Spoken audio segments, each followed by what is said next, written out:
So, Mr. Parsons, you talked about some of the factors that led to the collapse of SVP. Yesterday, the Federal Reserve raised interest rates by 25 basis points, or a quarter of a percent, which leads us to a question from the audience. This is a question from Aaron Coral from Arizona. Can you share your thoughts on how higher interest rates affect capital allocation to smaller minority-owned businesses?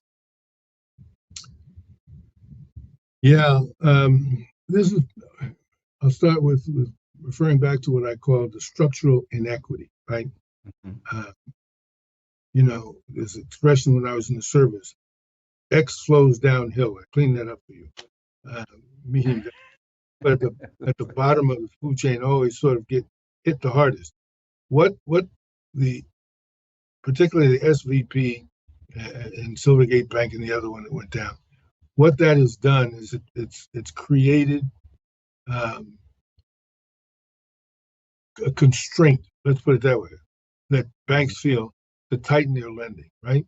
So it's going to result, no question about it, in tighter lending constraints.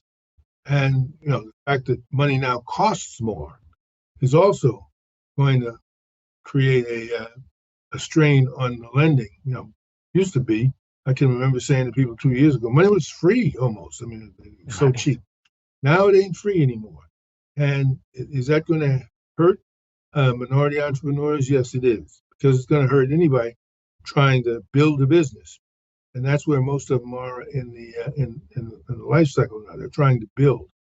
They need capital to build. That's the whole point behind the equity alliance. You got to get capital into people's hands for them to build something.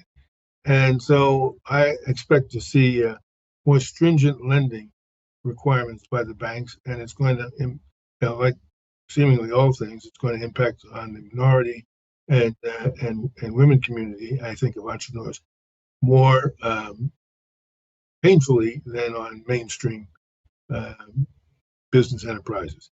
Now, is it going to cut it out altogether? No, but it's just going to be harder.